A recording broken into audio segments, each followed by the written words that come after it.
Sa bawat sulok ng Northern Samar, may kamay na handang umalalay. Hindi hadlang ang pagod at hirap, basta't may pusong handang maglingap. Laging nagkakaisa, laging nagtutulungan para mapasaya kahit anong hirap. Andang maglingkod sa kapwa ng inilingap, pagtas ay hatid sa bawat nanangarap. Sa bawat barangay kami maghahanap ng pamilyang nais na matulungan. Joey the Great at kanyang kasama, mababait na puso, handang magbigay saya. Walang mahirap pang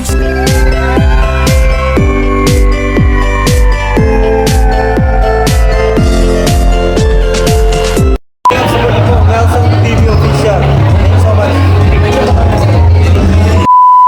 Ayun, mapagpalang araw mga kalingap. Muli na naman po naglilingap ang buong team dito po sa 2nd District ng Northern Samar. Nandito po kami ngayon sa Barangay Kanyumanaw, bayan po ng Laoang, Northern Samar. At mayroon po nirekomenda sa atin itong si ate na may tindahan. Kailangan daw po ng kunting tulong. Kaya tingnan po natin yung kanyang kalagayan. At syempre po kung ano po yung ating pwedeng maitulong. So, ayan mga ay nila. Taka dyan ka, Inday? Taga doon ka? Pasok ka. Sulod. Gilid siya ng sapa mga kalingap. Yung bahay nila sa taas. Okay na, Nay. Okay na. Tanong natin kung anong andyan yung may-ari ng bahay. Maupay. Tao po. Ala, ano yung nangyari sa pintuan nyo na to? Wala na, kay nawasak na. Pintuan nila mga kalingap. Tapos yung ano nila, butas-butas. Para manhilip gagas to. Pwede makipasok kaya? Oo, sige pasok. Paano ba to? Uy, ala. Grabe, mga kalingap yung kalagayan nila. May aso. May aso. Baka maano ako, butas. Anong ulam nyo? Tiyaran. Uy, ubod ng nipa. Ubod ng nipa ang ulam nila. Olo, grabe naman ang kalagayan nila. Paggulo. Ayun kuya, kumusta? Kumusta lang ako. Ano pangalan niyo po? Ernie Junior Hiray po. Ernie Junior Hiray? Ernio Hiray. Ilan taon po si kuya? Ha? Ilan taon po kayo? 48. 48? Oh, ngayon, 48 ako 48 ngayon. Oh, 50. Asan yung asawa mo? Wala na, namatay na siya. Namatay yung asawa mo? Oo. Ano po nangyari? Kay inatake. Doon sa Inatake? Manila, atake ha. Ilan po anak nyo? 4 po. Ayan, 4 nag-aaral lahat. Oo. Ay solo parent na naman ito mga kalingap. Ayan, nakatagpo na naman tayo ng solo parent. So ayun mga kalingap, ayun, nandito muna tayo. Kausap natin si Ernio. Ernio Junior. Kawawa si tatay kasi is 4 na naman. Ito na naman, 4 yung anak, tapos solo parent. Happy Father's Day tatay. Ay na.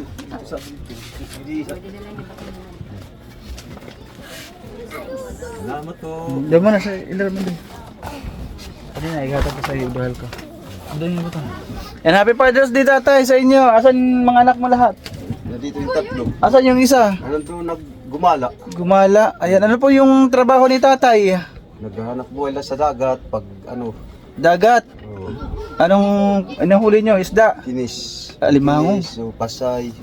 Alimango, hipon. Anong gamit nyo? Bubo. Ayan, lahat ng anak nyo nag-aaral. Opo. Yung bunso nyo asan? Ito, babae. Anong grade? 2. Grade 2. Yung panganay nyo, anong grade? 11. Grade 11. Asan? Nasa Lawang. Doon sa Kagaasan, barangay Kagaasan. Dito trabaho? Hindi, alalay pagbulig sa bayaw. Nandun yung isang anak niya Tumboy kinuha. kasi tumboy. Babae pero tomboy. Ayun ata yung ano niya. Oh, ito. Ayun oh. Ayun. Nakita ko meron doon picture. Eh mga kalingap, isa na naman pamilya na naman. Nandito na naman po tayo. Ano, panibagong pamilya na alamin natin kung ano yung kwento ng kanilang buhay. Ayan, tatay, paano mo na iraos yung 4 na anak mo sa pang-araw-araw? Siyempre kasi araw-araw ka gabi-gabi man ako naghanap buhay. Gabi-gabi, nasa dagat kayo. Minsan pag wala, hindi ako lumalabas kay wala talaga siya ng income. Oo. Kaya pag may malaking tubig, lumalabas ako gabi-gabi para may malaking pagkain sa mga anak ko. Tama, May kita yan. kahit 200. Tama, oo. Kasi Basta pag importante makakain lang yung mga oo, anak pag nandito lang kayo sa bahay, naku po, walang kakainin yung mga bata, ko. ano? Wala, kawawa. Hindi Kawawa. makaiswila. Tama, di rin makapag-aral. Ako pag tapos man ako mga anak sa nag-11 naman yung isa. Panganay. Ito naman grade 8. Grade 8. Yan na Itong grade isa, 6, ay grade 5. grade 5. Oh. Grade 2. Grade 2 ang pinakabunso. For, Ilan taon na bago namatay si nanay? Ang asawa niyo po? Magna 9 years na. Ah, ang tagal na. Matagal na nga. Oo, hindi na kayo nag-asawa. Hindi na. Bakit? Wala na ako pag-asawa kasi pag nag-asawa ko baka mamaya pag sasaktan lang yung mga anak ko. Ay, oo, masakit yan para sa isang magulang. Sa akin. Dahil ako pinalaki ko sila ng maayos. Wow, oo. Kahit mahina sa pagkain, basta importante nakapag-aral sila. Tama, tama. Walang mananakit sa mga anak ko. Kaya ako hindi ako marunong manakit. O tama yung kuya, kailangan mahalin natin yung ating mga anak. Para sa pagtanda natin, nakita nila yung inyong sakripisyo para sa kanila. Tutulungan at tutulungan kanyan. Diba? Ganun lang mga kalingap. Siyempre, mga bata yan, kailangan talaga ng aruga niyan, lalo nang wala na po yung kanilang ina. Sino pa yung ibang masasandalan nila kundi yung tatay nila? Wala. Pangalawa, wala rin ko mga kapatid. Wala. Oo, pero kuya, dapat yung bahay mo, bakit butas-butas na? Di mo na-repair. Nasusukay, walang panrepir, walang pera. Yung kinikita, sapat lang. Oo, kasi mga kalinga po is yung kinikita niya, ayun, pagdagat po, magkano lang naman po yung kinikita. Tapos 4 pa sila. O, tapos nag-i-school, nag-aaral. May mga gamit na yung mga bata. Wala pa nga. Yun. Wala pa? So, oo. Bakit? Wala May pa mga luma?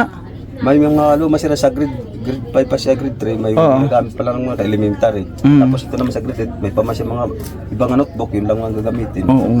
Yung panganay ko nga nandun, ito binalang ko, ito pala nabila naman na bag niya. Yung panganay ko para sa grade 8 niya.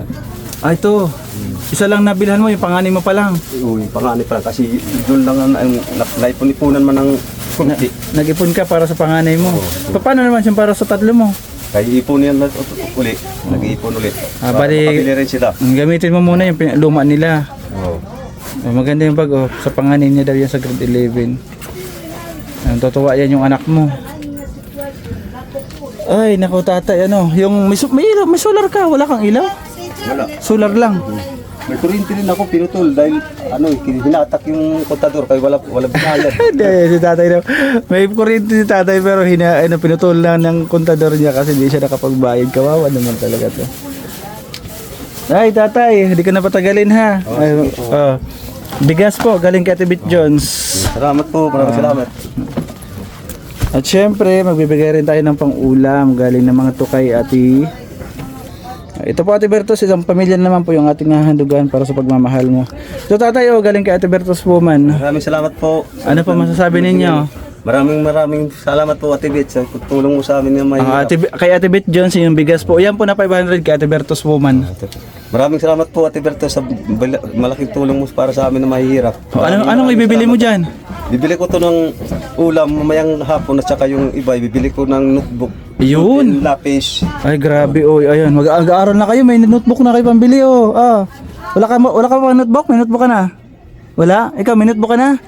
Wala din. Ikaw, kuya, may notebook ka na? Meron po luma na. Ay, luma. Oo, pwede naman muna sa dalawa muna dito. May luma ka pa naman. Yan, maraming salamat Ate Berto sa inyong pagmamahal sa ating mga kababayan dito sa Samar. At syempre kay Ate Berto sa pabigas po, maraming salamat. Kuya, ganito po ang process ha. I-upload ko ito sa YouTube, okay lang ba? Ngayon po is kapag na-upload natin ito at meron nakapanood na meron magbigay sa inyo ng pagmamahal, babalik po agad kami para ibigay po yung pagmamahal na yun. Ano? Opo, sige po. mabuti. Maraming salamat po. Ganun po kasi ang ating process. Hindi naman po ito is asahan natin. Kung mayroong pagmamahal, babalik po. Kung wala, pasalamat pa rin tayo. Salamat din, okay lang yun. Okay lang. Di ba? Kaya hindi ko po pinapangako na babalik po kami ha. Opo, sige po. Ayun, maraming salamat. Ngayon po kuya, tatanungin kita. Opo. Kung mayroong magbigay sa inyo ng tulong, anong tulong ito at bakit nyo kailangan? Kung ako lang masusunod, gusto ko matutulungan ako ito pa. Yung bahay ko gusto ko masano kahit man lang konti. Oo.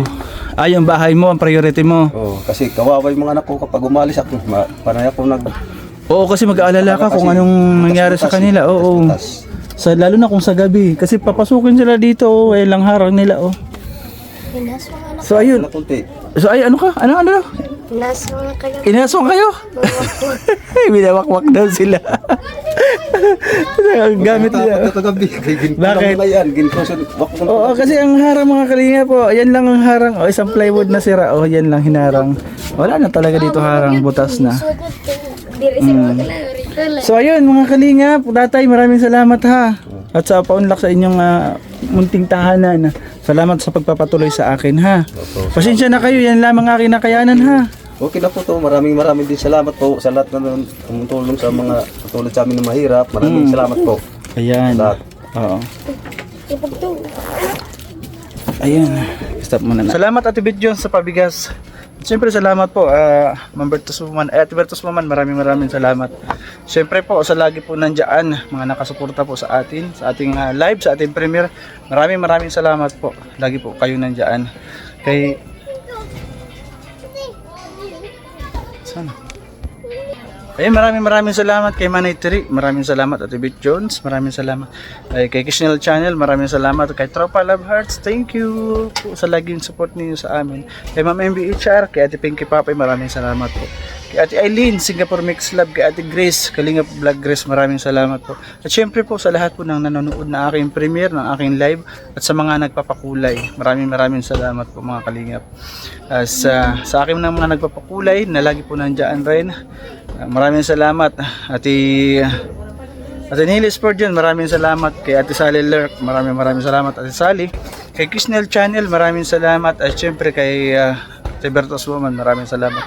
Mga Kalinga, pasupport po ng ating founder sa paglingap, kay Val Santos Matubang, Kalingap Rab, Ate Edna Vlogs. At ito po sa Samar, palambing po kami, mahina po yung aming mga views. Maraming salamat sa suporta lagi sa amin. Maraming salamat. Support niyo po ang Great Team Moreno, Team Kalingap Samar, sa pamanguna po ng amin Ambassador Joey the Great, Deputy Kalines Edna Condor, Scouter po, Limix TV, Yansky TV, and Nelson TV Official. Maraming salamat mga Kalingap. God bless po. Bye bye.